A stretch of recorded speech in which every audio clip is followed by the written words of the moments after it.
अस्सलाम वालेकुम नाज़रीन, मैं हूं ज़मीर हैदर और आप देख रहे हैं प्रोग्राम पब्लिक पल्स। नाज़रीन, आज मरियम नवाज़ साहिबा जिस तरह हमारा प्रोग्राम शुरू हुआ है, मेरा ख्याल में यहाँ तो पहुँचने वाले होंगे, यहाँ पहुँच गए होंगे। मौलाना फजलुर रहमान साहब को आज शाइए पे बुलाया है मरियम नवाज़ साहिबा ने, और बाकी दीगर जमातों के भी कुछ लोग हैं, लेकिन पीपल्स पार्टी के इसमें नहीं है। और पाकिस्तान मुस्लिम लीग नून की भी जो है लीडरशिप, वो भी वहाँ पे पहुंच रही है। शायद खाकान अब्बासी साहब ने भी आज बताया कि वो भी पहुंच रहे हैं, बल्कि वो तो आज शायद शादरा भी जाना चाहते हैं।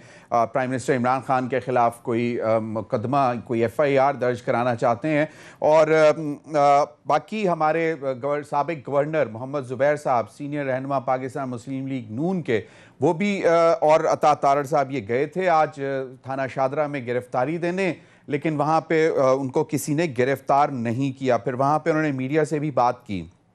नाज़रीन, मौलाना फजलुर रहमान साहब जो कि आज लाहौर में मौजूद थे, उन्होंने भी मीडिया से गुफ्तगू की और उन्होंने बड़ी दिलचस्प बात की। एक तो उन्होंने अपने वर्कर्स को ये कहा कि JUI-FA के जितने भी वर्कर्स हैं, उनको जो जलसों का शेड्यूल आया है उसमें भरपूर शिरकत करने का उन्होंने कहा है। और उसकी वजह यह है, उन्होंने कहा है कि किसी भी तरह हम पर यह शर्मिंदगी ना आए कि जी JUI-FA के वर्कर्स जो हैं वो कम तादाद में थे जलसों में। तो उन्होंने कहा है कि जनाब, ये एक तो हमारी इज्जत रखनी है, और उसकी वजह जो है, उन्होंने कहा उसकी वजह यह है क्योंकि PDM की जो बागडोर है वो हमारे हाथ में है, यानी कि PDM की ड्राइविंग सीट पे JUI-FA है। इसलिए वो चाहते हैं कि कम से कम उनके वर्कर्स जो हैं वो भरपूर तरीके से शिरकत करें तमाम जलसों में, जो कि पहला 16 अक्टूबर को गुजरांवाला में होना है और फिर 18 को कराची में होना है, और उसके बाद जो सारा शेड्यूल है वो आप जानते हैं। फिर उन्होंने आज ये भी बताया कि जनाब, हम जब नैब का हमें नोटिस आया तो हमने कहा कि जनाब आइए, हमें आके गिरफ्तार करिए, और उसके बाद कोई आया नहीं। और उन्होंने कहा कि हमें नैब के ज़रिए डराने की कोशिश की जा रही है। और फिर उन्होंने आज ये भी कहा कि जनाब, पेशावर नैब ने हाथ बांध कर मेरा केस, यानी कि मौलाना फजलुर रहमान साहब का केस, इस्लामाबाद मुंतकिल कर दिया है। तो उन्होंने कहा कि ये खुद इतने डरे हुए हैं तो ये हमारे साथ क्या करेंगे।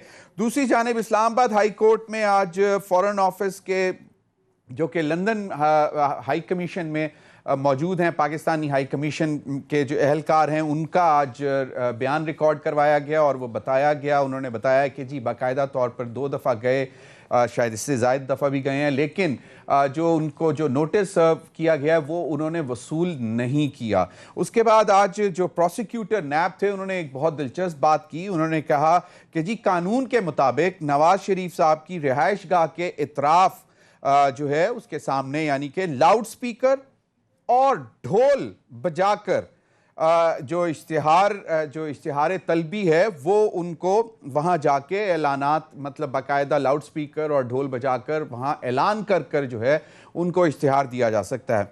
और फिर उन्होंने ये भी कहा कि जनाब, इनको क्योंकि वो नहीं आ रहे तो अब उनको इश्तिहारी भी डिक्लेयर कर देना चाहिए। और इस हवाले से अदालत ने, इस्लामाबाद हाई कोर्ट ने, आला ऑनरेबल अदलिया ने मियां नवाज शरीफ साहब के हवाले से एक इश्तिहार दो निजी अखबारों में शाया करने का उन्होंने कहा है कि जी आप ये अब अखबारात में भी इश्तिहार दे दें तलबी नोटिस के, और 30 रोज़ में उस अदालत में कहा जाएगा कि 30 इश्तिहार में कहा जाएगा कि 30 रोज़ में मियां नवाज शरीफ साहब अदालत में पेश हों, वरना इन्हें इश्तिहारी करार दे दिया जाएगा।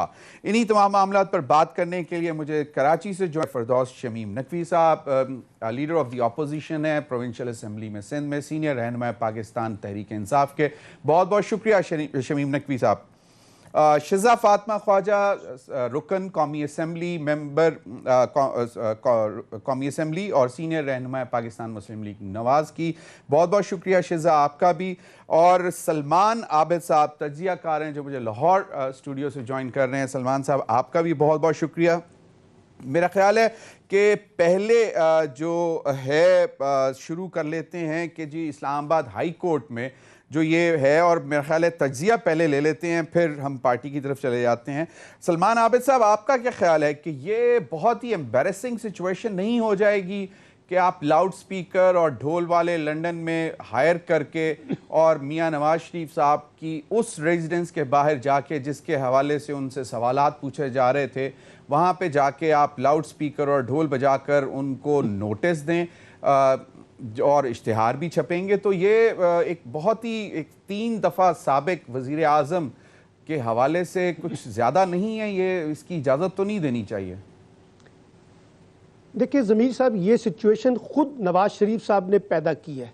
जब वो अदालती हुक्म के तहत पाकिस्तान से बाहर गए थे अपने इलाज के सिलसिले में, अब अदालत ही उनको तलब कर रही है ना, तो उनका काम है कि वो अदालत में पेश हों और सरेंडर करें। लेकिन क्योंकि वो पेश नहीं होना चाहते, तो अब एक सिचुएशन ऐसी क्रिएट हो गई है जहां अदालत ने अपना प्रोसीजर तो पूरा करना है, चाहे वो इश्तिहारी उसको करार दें, मफरूर करार दें, इश्तिहारात जारी करें, अनाउंसमेंट करें। ये तो खुद PMLN की क़यादत को और खुद नवाज शरीफ को सोचना चाहिए। अब नवाज शरीफ साहब ने कहा कि ये मैं मामला पार्टी की सेंट्रल एग्जीक्यूटिव कमेटी के ऊपर रखता हूं और पार्टी ये फैसला करे कि मुझे आना चाहिए नहीं चाहिए। और अब कहते हैं कि पार्टी ने फैसला किया कि मैंने नहीं आना। आप भी ज़मीर साहब इस्लामाबाद में बैठते हैं, मैं भी यहाँ लाहौर में बैठता हूँ। हम कई सालों से, दिहाइयों से नवाज शरीफ की पॉलिटिक्स को देख रहे हैं, ऑब्जर्व करते हैं, मुशाहिदा करते हैं। क्या नवाज शरीफ साहब पार्टी की सेंट्रल एग्जीक्यूटिव कमेटी के फैसले के मोहताज हैं? क्या नवाज शरीफ ने आज तक जो सियासी फैसले किए हैं, क्या पार्टी और सेंट्रल एग्जीक्यूटिव कमेटी को पूछ के किए हैं? अगर वो आना चाहते हैं तो वो आ सकते हैं, लेकिन वो नहीं आ रहे। और यहाँ तो आपको याद है जिस अंदाज से वो गए थे, शहबाज शरीफ साहब ने भी उनकी जमानत दी थी कि वो वापस आ जाएंगे। अब वो ये कहते हैं कि इलाज अभी तक नहीं शुरू हो सका। अब ये एक फैक्टर है जिसको वो बुनियाद बनाते हैं, लेकिन इसके लिए भी उनको कानून का सहारा ही लेना है ना, और कानून के सामने सरेंडर करना है। अदरवाइज नवाज शरीफ साहब ने जो इस वक्त सिचुएशन इख्तियार कर ली है, इसका मतलब है कि वो अदालतों में सरेंडर करने के लिए, अदालतों में पेश होने के लिए तैयार नहीं है। तो फिर अदालतें जो रास्ता इख्तियार कर रही हैं वो लीगल तरीका है, लेकिन पॉलिटिकली नवाज शरीफ साहब के लिए बड़ा डैमेजिंग है। और इसी वजह से नवाज शरीफ साहब जब अब बाहर आए हैं और मरियम नवाज आई हैं, तो उन्होंने एक नैरेटिव बिल्ड करना शुरू कर दिया है जो पहले से भी मौजूद था, अब उसमें और ज्यादा शिद्दत पैदा कर दी है। और वो नैरेटिव ये है कि हमें पॉलिटिकली विक्टिमाइज किया जा रहा है। उस तरफ भी जाते हैं जी। के अंदर आप देखिएगा आने वाले दिनों में अदलिया भी आ जाएगी, कहेंगे अदालती फैसलों जो है वो हमारी आवाज अगर आपको आ रही है, सलमान आबिद एस्टैब्लिशमेंट का दबाव था। सलमान आबिद साहब को मेरी आवाज शायद नहीं जा रही। सलमान आबिद साहब, मैं आपसे ये कह रहा हूं कि कल इजलास बुला लिया है मियां नवाज शरीफ साहब ने 180H में, कोई 2:30 बजे तमाम अपने जो पार्लियामेंटेरियंस हैं PMLN के, उनको अब उसमें उन्होंने क्या मुशावरत करनी है, वो तो जिसने आपने कहा कि वो किसी मुशावरत के लिए उन्होंने कोई कभी फैसला नहीं किया, वो खुद मुख्तार हैं तमाम फैसले करने के, बिल्कुल सही है।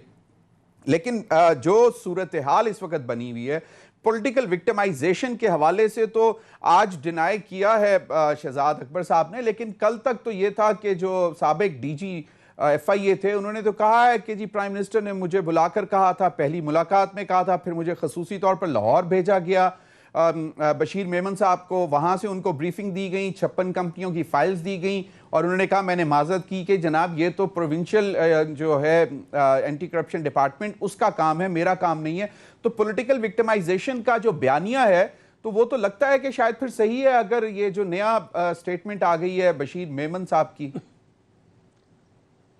देखिए ज़मीर साहब, बात यह है कि अगर मैं नवाज शरीफ साहब के इस नैरेटिव को मान भी लूं कि उनको पॉलिटिकली विक्टिमाइज किया जा रहा है, अब इसका फैसला कौन करेगा? फैसला तो अदालतों के अंदर ही होना है ना।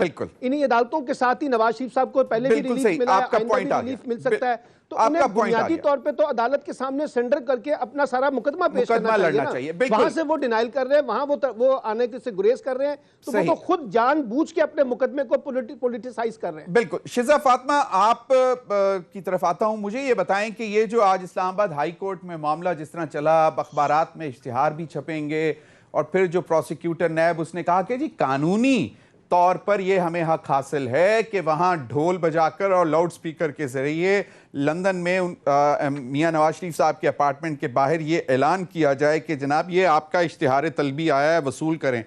क्या ये एम्बैरेसिंग नहीं होगा? बिस्मिल्लाहिर्रहमानिर्रहीम। देखिए, नवाज शरीफ साहब जो हैं वो इसी हुकूमत ने ये बात एडमिट की थी कि उनकी तबीयत ख़राब है और नैब की तहवील में थे वो, फिर हॉस्पिटल भी भेजा, फिर आधी हुकूमत कहना शुरू हो गई कि ये ड्रामा हुआ है और एक शख्स जो है वो पूरे इनके सिस्टम को, तमाम इंस्टीट्यूशंस को बेवकूफ़ बना के बाहर चला गया है। लेकिन इनकी वजीर सेहत जो है पाकिस्तान की, पंजाब की, वो अभी भी जो हैं इस बात पे कायम है कि उनकी तबीयत वाकई ख़राब थी, इनके अपने मेडिकल बोर्ड्स थे।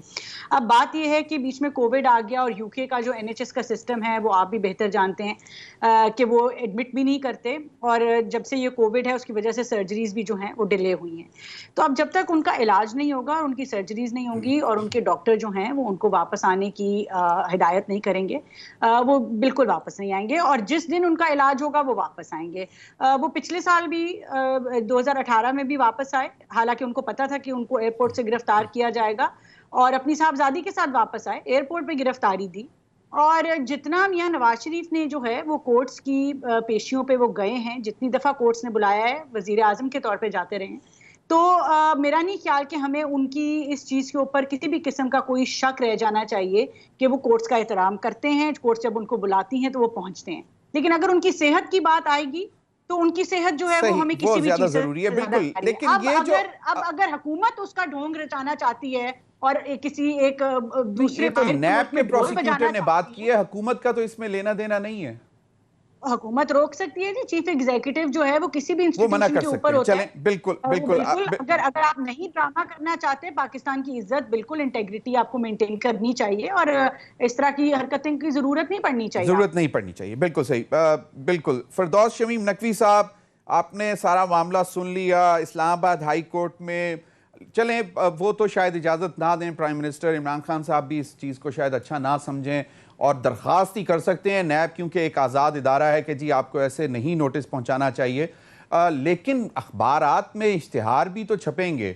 तो आपका क्या ख्याल है कि फिरदौस शमीम नकवी साहब के मियाँ नवाज शरीफ साहब को इस सारी एम्बेरसमेंट से बचने के लिए आ जाना चाहिए वापस, और फिर जब लंदन में हालात वैसे साजगार हों कि वो जाके अपनी सर्जरी करवाएं तो फिर वापस चले जाएं? देखिए, पहली चीज ये है कि कोर्ट ने पहले एम्बेसी के जरिए नोटिस भिजवाए और वो नोटिस रिसीव करने से उनकी औलाद ने, उनके जो भी घर पे लोग हैं, उन्होंने इनकार किया। कह दें मेल के जरिए भी भिजवाए गए, उसको भी नहीं एक्नॉलेज किया गया। जब वो गए थे तो उन्होंने कहा था कि हम हर 2 हफ्ते के ऊपर जो है रिपोर्ट, मेडिकल रिपोर्ट दें। वो सीक्रेट मेडिकल रिपोर्ट तो नहीं होनी चाहिए। पाकिस्तान के अवाम के सामने हर दूसरे हफ्ते PMLN को एक रिपोर्ट देनी चाहिए थी। इनफैक्ट मैं तो उम्मीद ये कर रहा था कि हर रोज आएगी कि अब जो है प्लेटलेट काउंट ये हो गया, अब प्लेटलेट काउंट ये हो गया है, अब प्लेटलेट काउंट, इससे कि इशू जो था वो प्लेटलेट काउंट से, और ये नहीं पता चल रहा कि वो प्लेटलेट काउंट्स क्यों कम हो रही। अगर मर्ज का डायग्नोसिस हो जाता तो ये भी फैसला हो जाता कि ये मर्ज का इलाज सिर्फ लंदन में है या उन शानदार अस्पतालों में भी है जो पाकिस्तान में मियां नवाज शरीफ साहब बना के गए थे। दुनिया भर की हर मर्ज का इलाज होता है, जिसमें सारी दुनिया के लोग NICVD में आते हैं, बकौल पीपल्स पार्टी के मेरे दोस्तों के। तो हमने इतने अच्छे अच्छे अस्पताल इनके दौरे हुकूमत में बनाए कि इनको तो लंदन जाने की जरूरत नहीं पड़नी चाहिए थी। खुद इनका इत्तेफाक हॉस्पिटल है, दुनिया के बेहतरीन डॉक्टर्स को अल्हम्दुलिल्लाह जितना माल उनके पास है वो बुला के इलाज करवा सकते थे। अच्छा, वादा करके गए थे कि मैं अपना इलाज करा के, अच्छा जिस वक्त जा रहे थे तो उस वक्त क्या कहा गया था कि कितने दिन में जाएंगे, दिखाएंगे, इलाज करवाएंगे और वापस आएंगे। उसके लिए कितने हफ्ते मांगे थे? 8 हफ्ते। उसी वक्त सच बोल लेते, उसी वक्त सच बोल लेते कि जी ये मसाइल जो है ये 8 हफ्ते से ज्यादा के। अच्छा भाई, कोविड का सहारा था तो लिखते कि जी मसला ये है कि कोविड हो गया है यहाँ, मुझे डॉक्टर्स ट्रेवल की इजाजत नहीं दे रहे। अगर आप कहते हैं मैं वापस आ जाता हूँ, वापस जाने की मुझे आप फिर इजाजत दे दीजिएगा। ऐसा भी कोई खत नहीं लिखा। भाई एक शरीफ आदमी एक शरीफाना तरीके से चलता है। अच्छा, फैमिली का रिकॉर्ड बहुत खराब है। इसहाक डार साहब वो भी मफरूर हैं, उनके ऊपर भी ये हो गया, वो भी नहीं आते। वो भी हर जगह घूमते हुए नजर आते हैं लेकिन वापस पाकिस्तान में नहीं आते। जो नौजवान हैं उनके खानदान के, वो भी नहीं आते। भाई अगर हिम्मत है तो आ जाओ। तो फिर तो हम कहते हैं पेडिग्री सही है। जब पहले गए थे सऊदी अरेबिया तो भी इस वक्त से सूटकेस लेके गए थे और उसके बाद जो है माशाल्लाह बहुत सारा और कमा लिया सऊदी अरेबिया में रह के भी उन्होंने। और जब वापस आए तो उन्होंने कहा मैंने कोई मुआहिदा नहीं किया था। फिर वो मुआहिदा भी सामने आ गया। उन्होंने जब कहा कि ये मैं जो है पूरी मनी ट्रेल दूंगा। एक दफा नहीं, हुदैबिया पेपर्स का जो लंदन में भी हुआ था, सही। लंदन में जो मुकदमा हुआ था उसमें वो अपनी बचत के लिए क्या लेके आए थे? कतरी खाद। इस दफा एवनफील्ड अपार्टमेंट्स के लिए क्या लेके आए? कतरी खाद।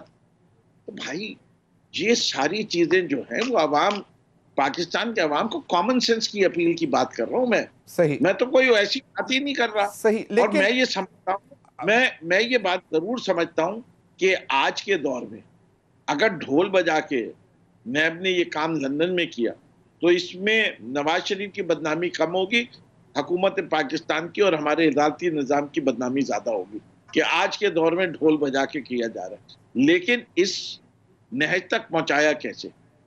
होगा क्या? 4 लोग जाएंगे, दरवाजे पे नॉक करेंगे, डोरबेल लगाएंगे, बैठे रहेंगे जब तक दरवाजा नहीं खुलेगा, और जैसे ही दरवाजा खुलेगा तो वो कहेंगे please call mister Nawaz Sharif और कन्वे दिस मैसेज कि he has been called by the courts of Pakistan, और एक खत भी देंगे। सही। लंदन के अखबार में भी छप सकती है खबर। नहीं, यहाँ तो अभी लोकल अखबारों में इश्तिहार देने की कहा गया है अदालत की तरफ से। तो वो इश्तिहार देने तक तो मेरे ख्याल से दुनिया भर का यही निजाम है। जब कोई आदमी तलब करता है बिल्कुल और वो नहीं आता, ये सारी दुनिया का निजाम। फिरदौस यकीनन मेरे प्रोग्राम में भी, और मैं फिर सुन रहा था किसी और के प्रोग्राम में भी, मेरे प्रोग्राम में एतजाज अहसन साहब ने भी एक से ज्यादा मर्तबा ये बताया है कि 2000 में जब उनको वकील लिया हुआ था और पैगाम ये दिए जा रहे थे मियां नवाज शरीफ साहब की तरफ से एतजाज अहसन साहब को कि आप मेरे केस को में ज़रा तेज़ी लेके आए बहुत, और मैं अब केस लड़ना है, मैंने कहीं नहीं जाना, मैं डरता नहीं हूँ, भागता नहीं हूँ। और उसके बाद कहते हैं कि मुझे भी एक रात को लेट नाइट फ़ोन आया कि जनाब वो तो आप जा रहे हैं, तो आप क्या कर रहे हैं। तो ये भी सवाल हैं, लेकिन इस पर मज़ीद बात करते हैं। नाज़रीन, वक्त हुआ एक ब्रेक का, हमारे साथ रहिए।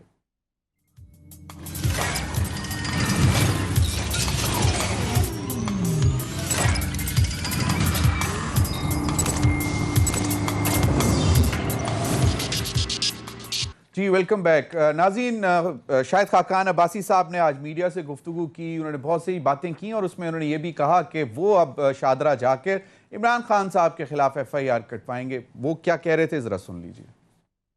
जी सलमान आबिद साहब, एक तो वो कह रहे हैं कि जी शादरा थाने में जाके पर्चा दर्ज कराऊंगा, क्योंकि उनका ख्याल है कि इमरान खान साहब को कुछ भी नहीं मालूम कि मुल्क में हो क्या रहा है। CPEC बंद है, आटा महंगा हो गया, चीनी महंगी हो गई, और वो कहते हैं कि उनको कुछ नहीं मालूम। और उन्होंने कहा कि आप जितना मर्जी डिनाई कर लें, लेकिन पर्चा इमरान खान साहब ने करवाया।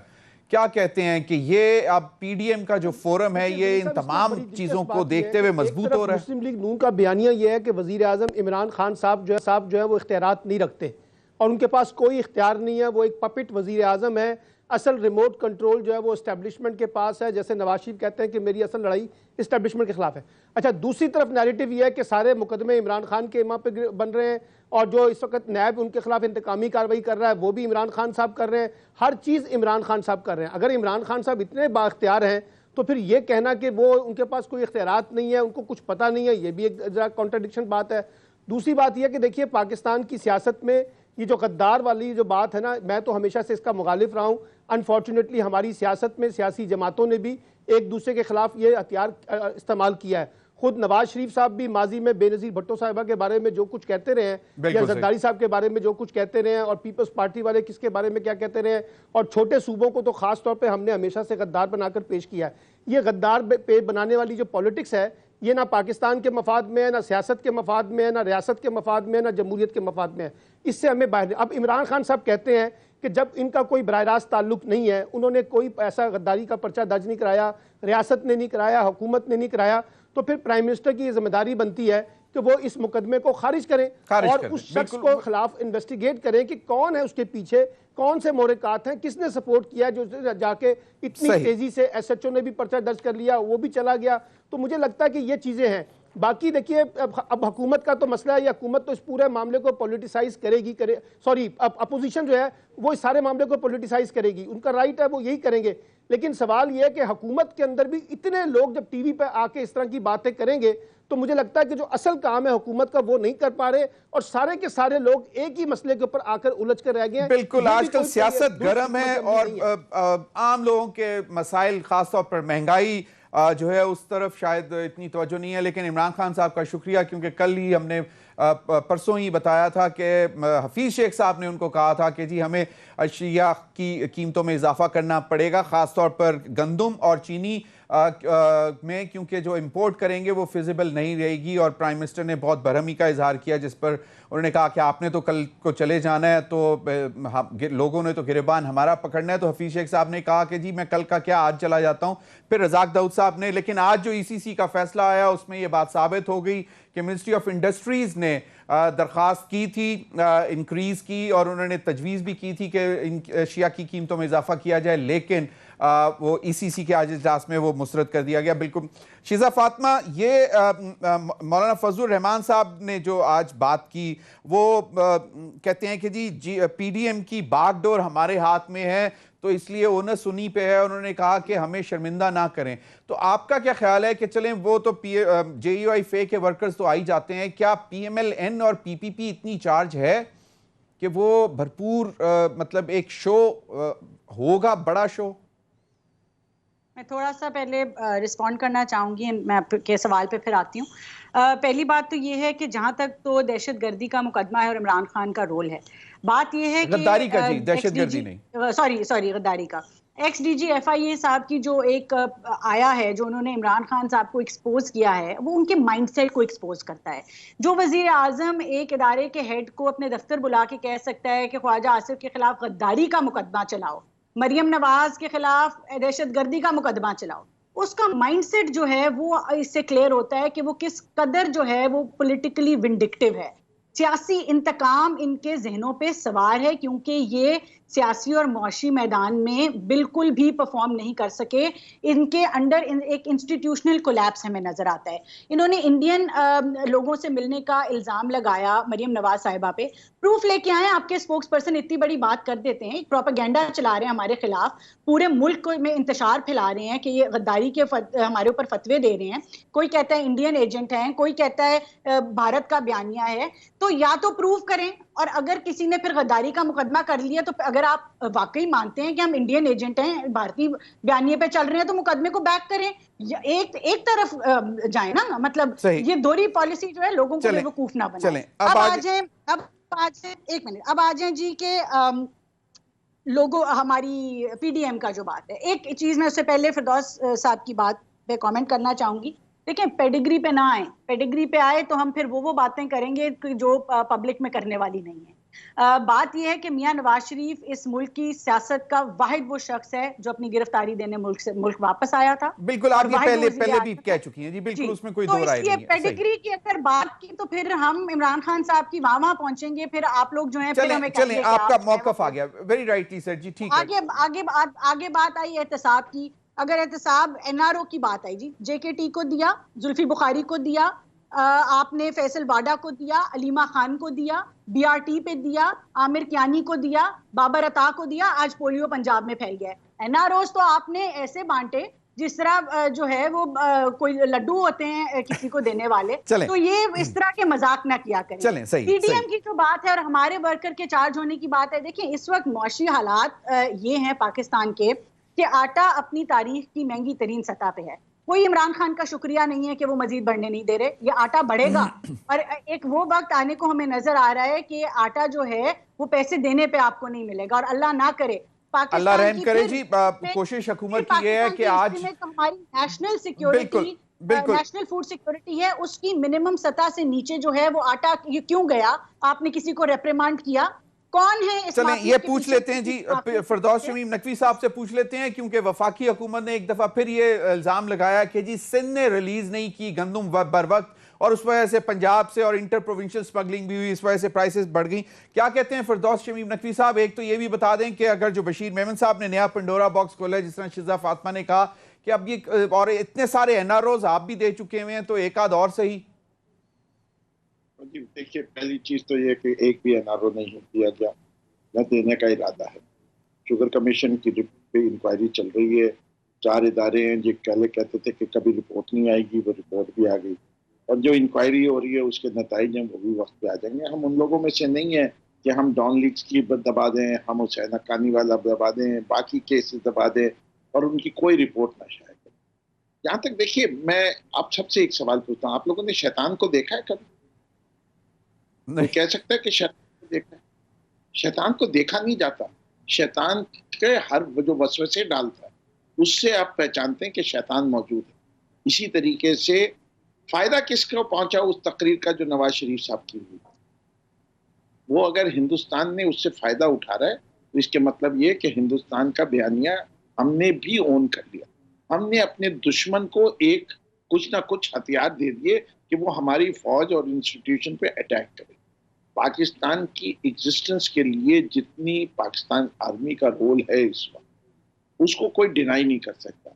हमें इस बात का भी अंदाजा है, हर पाकिस्तानी को इस बात का अंदाजा है कि बीइंग अ न्यूक्लियर पावर, दुनिया की जितनी पावरफुल स्टेट्स हैं except China, they all want to see Pakistan denuclearized. तो आप क्यों अपने इदारों को अटैक कर रहे हैं? कितनी बुरी तरीके से अटैक कर रहे हैं। फिर इतनी हिम्मत भी नहीं है कि चलिए उस इदारे के कुछ अशखास को कर देते। आपने पूरे इदारे पे अटैक किया। अब ये जितना शोर आज ये मचाया जा रहा है, ये जो इस वक्त की बात जो आपने खाकान अब्बासी की सुनाई गई, उन्होंने किसके साथ अपने आप को मिला रहे? एक ऐसे शख्स को who is not even known in PTI, मैंने तो उसका कभी जिक्र भी नहीं सुना। वो एक तस्वीर लेके दिखा दी कि वो तस्वीरें तो मैं बहुत सारे लोगों की वैसे दिखा सकता हूँ। वो कौन था? गुल्लू भट्ट, उसकी तस्वीर नहीं थी। तो वो सारी जो गाड़ियां तोड़ी थी वो नवाज शरीफ ने तोड़ी थी। उज़ैर जो बलोच। गोली चलवाई थी वो मॉडल टाउन के अंदर वो नवाज शरीफ ने चलाई थी। अगर मैं ये बयानिया दूं तो क्या ये सही बयानिया होगा? और मैं सलमान आबिद साहब की बात से बिल्कुल मुत्तफिक हूं। ये देखिए, हम गद्दारी की बात नहीं करनी चाहिए। हमें जो बात करनी है वो फैक्चुअल करनी है कि ये सूरत हाल पैदा की है। सही। गद्दार क्या होगा? गद्दार का होगा तो वो तो ट्रीजन का चलेगा, उसके लिए जो है वो सजाए मौत है। उसके अंदर तो ट्रीजन पे बहुत सारे लोग आते हैं सही। और उन लोगों को, उनमें सबसे पहले इनके जो पैटर्न इन चीफ थे जियाउल हक आते, जिन्होंने कॉन्स्टिट्यूशन को एब्रोगेट किया था, जिनके हाथ पे बैत की थी। अगर ये गद्दारी के बारे में ये पाकिस्तान मुस्लिम लीग नवाज इतनी सेंसिटिव थी तो उस वक्त बैत नहीं करनी चाहिए। इससे कि कॉन्स्टिट्यूशन को एब्रोगेट तो उन्हीं ने भी किया था। सही, बिल्कुल सही। एक सिटिंग वजीर आजम को फांसी चढ़ाई सर। थी जो इनके पार्ट सर, इस वक्त। तो ये जो इनका नैरेटिव, इट्स नॉट सेलिंग। सही सही। ये इस चलें पाकिस्तान के अवाम जो हैं, चलें, आपने नवाज उसका शरीफ जवाब की नहीं दिया तकरीर- शमीम नकवी साहब, लेकिन मैं अभी ब्रेक की तरफ जा रहा हूं। ब्रेक के बाद फिर मैं आपकी तरफ ही आता हूं और फिर मोहम्मद जुबैर साहब ने भी मुख्तसर सी एक बात की है, वो भी हम आपको सुनाएंगे ब्रेक के बाद। अच्छा, कंटिन्यू। चलें, मोहम्मद जुबैर साहब ने गुफ्तगू की, वो भी जरा सुन लें तो उसका भी जवाब दे दें शमीम नकवी साहब। तो फिर मैं रिवर्स ऑर्डर में चलता हूं आपसे, फिर मैं शिजा और फिर मैं कंक्लूड करवाऊंगा सलमान आबिद साहब से। मोहम्मद जुबैर साहब ने क्या बात की है, जरा सुन लें। करें, सियासी मैदान में मुकाबला करें। जब आपके पास कोई दलील नहीं रहती है तो आप फिर इस किस्म के मुकदमे कायम करते हैं। डायरेक्ट इंस्ट्रक्शंस हैं इमरान खान की एज सिलेक्टेड प्राइम मिनिस्टर कि जी मुकदमे कायम किए जाएं। लेकिन इमरान खान साहब का ख्याल ये था कि जब मुकदमे कायम किए जाएंगे तो हम सब डर जाएंगे और छुप के बैठ जाएंगे। जो मूवमेंट का ऐलान कर चुके हैं मियां नवाज शरीफ और PDM के प्लेटफॉर्म से और मरियम नवाज साहिबा ने ऐलान किया है, वो बिल्कुल जारी रहेगा। जी, सलमान आबिद साहब, आप ही से मैं जानना चाहूंगा कि ये जो मोहम्मद जुबैर साहब ने कहा कि ये इस वजह से किया जा रहा है कि PDM को कमजोर किया जाए, जो आगे मूवमेंट शुरू हो रही है उसको कमजोर करना है, जिस तरह जुबैर साहब ने कहा। देखिए, इस वक्त तो अपोजिशन इतनी कमज़ोर है कि आप उसका अंदाज़ा नहीं लगा सकते कि सारी सरबराही जो है ना वो दोनों बड़ी जमातों ने उठा के फजल रहमान के कंधे पे रख के बंदूक चलाने की कोशिश कर रहे हैं।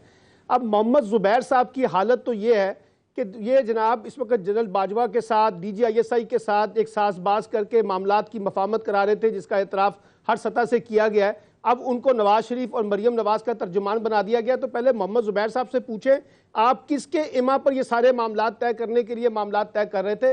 असल में हमारी पॉलिटिक्स का अलमिया क्या है ज़मीर साहब? अगर इस्टेब्लिशमेंट आपकी हामी हो, आपके साथ खड़ी हो, तो वो मुहिब्बे वतन भी होती है, वो वफादार भी होती है और वो कौमी मफादात के तहत आपकी हमायत भी करती है। यही इस्टेब्लिशमेंट जब आपकी मुखालफत में कहीं खड़ी हो जाए तो फिर आपको ये सारा खेल नजर आ जाता है जो इस वक्त हम ताने बाने बनाने की कोशिश कर रहे हैं।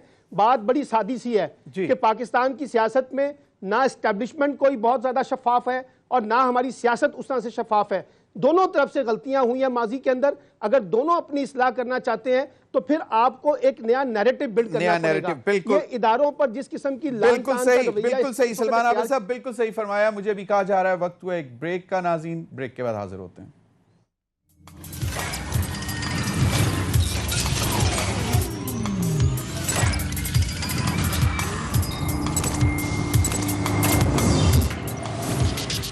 जी, वेलकम बैक। शमीम नकवी साहब, मुझे ये बता दें कि एक तो मौलाना फजल रहमान साहब ललकार कर कह रहे हैं कि नैब वाले आए मुझे गिरफ्तार करें, तो वो कहते हैं कि पेशावर नैब ने डर के मारे केस जो है वो इस्लामाबाद मुंतकिल कर दिया। एक तो मतलब ये भी नैब की अंदर सूरत हाल बन रही है। दूसरी जानिब वो कहते हैं कि जी पीडीएम जो है वो बागडोर हमारे हाथ में है, तो अब हमने इसको कामयाब करना है, भरपूर तरीके से चलना है। एक तो इसका भी जवाब दे दें, और दूसरा वो जो बशीर मेमन साहब के हवाले से शिजा फातिमा ने भी जो बात उठाई है, क्योंकि इससे पहले सुप्रीम कोर्ट की तरफ से भी आ गया था कि जी ये अकाउंटेबिलिटी की में से थोड़ी सी पॉलिटिकल विक्टिमाइजेशन की भी बू आती है। क्या कहते हैं? देखिए, शेर याद आता है, अगर कहें तो पूरा पढ़ देता हूँ, वरना शुरू। आदि चहल है दुनिया मेरे आगे, होता है शब रोज तमाशा मेरे आगे। बात सारी है बशीर मेमन साहब की शान में जो कुछ पीएमएलएन ने माजी में कह चुके हैं पनामा केस की इंक्वायरी के दौरान, वो भी कभी चला दीजिएगा। दूसरी चीज ये है कि जिस दिन वजीर आजम साहब ने ये बात उनसे कही, वो बाहर आते और अपना रिजिग्नेशन देते और कहते कि मैं नहीं काम। He is an aggrieved person. दुनिया में कोई भी कानून आप देखें, एक एग्रीव्ड पर्सन की शहादत जो है उसको कितने डाउट से देखा जाता है। But anyway, he as a citizen Pakistan has a right to say what he say, और उसका बयानिया जो भी आएगा हम जवाब भी देंगे उसके। कोई, हम तो नहीं कहते कि ऐसी बात है। फिर उसके बाद अगर हमने ये काम करना ही था तो उनको हटाया था, तो फिर ऐसे अफसर को लगाया होगा जो इस बात को करने को थे। वो मुकदमे हुए क्यों नहीं? अगर यही ख्वाहिश थी इमरान खान साहब, तो सबूत तो यही है कि वो हुआ ही नहीं। जो काम हुआ ही नहीं उसका इल्जाम किस बात का? और जहां तक मौलाना साहब का, आसिफ जरदारी साहब का केस जो है वो भी इस्लामाबाद में चल रहा है, फरियाल तालपुर का भी इस्लामाबाद में चल रहा है। इससे कि हमने देखा है कि मौलाना साहब की सबसे बड़ी पावर क्या है, उनके मदारिस के अंदर उनके तलबा, अंडर एज चिल्ड्रन, और वो लोग जिनको उन्होंने मेंटली जो है, तो फिरदौस साहब वो तो इस्लामाबाद में ही ला सकते हैं। वो तो ठीक है, मैं तो कह रहा हूँ ना लाएं, लेकिन पेशावर के मुकाबले में इस्लामाबाद जो है वहाँ सूरत हाल कुछ और है। दोनों जगह का मुआवजा नहीं किया जाता। ना हम घबराते, हमें मुल्क के अंदर एक लॉ एंड ऑर्डर सिचुएशन रखनी है। वो टीएलपी का मुजाहिरा याद है कि उनको कहा कि आप जरूर कीजिए, लेकिन अगर आप कानून की हद में रहेंगे तो यू आर मोस्ट वेलकम। जब उन्होंने गाड़ियां छोड़ी और जो कुछ किया, तो उसके बाद भी परसूट है। उनको मौका पूरा दिया गया था कि पीसफुली वो डेमोन्स्ट्रेट करें। When you violate the rule, then the law will and the state will move. सही, law and the state will. मतलब इसमें नैब के डरने की बात नहीं है। नहीं, ये पब्लिक ऑर्डर को मेंटेन करने के लिए अगर स्टेट फैसले करती है in the interest of the public, वो करने का इख्तियार है।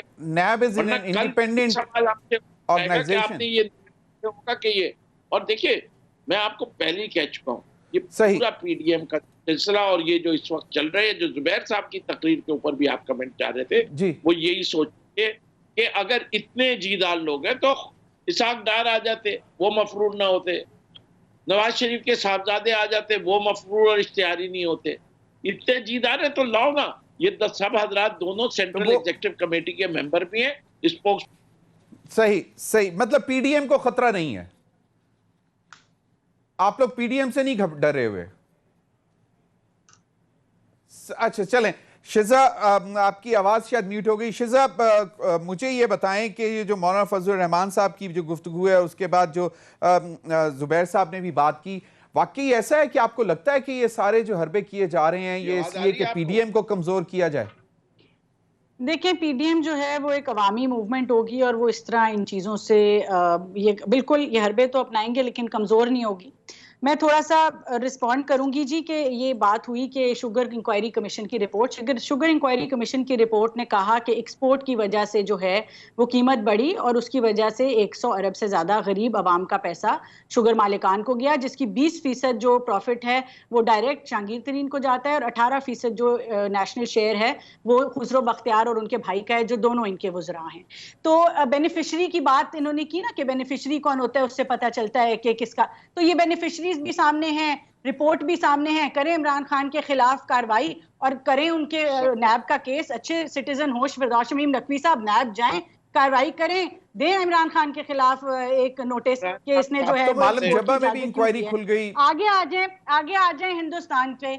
हिंदुस्तान को जी इन चीजों से फायदा नहीं होता, हिंदुस्तान को फायदा होता है जब आपकी इकोनॉमी जो है वो -0.4% पे जाती है। हिंदुस्तान को फायदा होता है जब आप अपने आजाद कश्मीर के वजीर आजम के खिलाफ गद्दारी के फतवे करते हैं। हिंदुस्तान को फायदा होता है जब आप इमरान खान साहब कहते हैं कि पाकिस्तान आर्मी रेंटियर आर्मी है, पैसे लेके अफगानिस्तान और सवात में अपने लोगों के खिलाफ लड़ती है। हमने आज तक पाकिस्तान आर्मी के जो उसका जो अमन का रोल है उस पर कभी उंगली नहीं उठाई। हमने सलूट किया उन जवानों को। अब वक्त बिल्कुल खत्म हो गया है। आबिद साहब माजरत से आइन से आगे बढ़ेगा वो, उसके अगर आइन की हदूद में रहना जो है वो गद्दारी है। तो बिल्कुल बहुत बहुत शुक्रिया शमीम नकवी साहब, शीजा फातिमा साहिबा और सलमान आबिद साहब। नाज़रीन अब तक के लिए इतना ही, इजाजत दीजिए, अल्लाह हाफिज।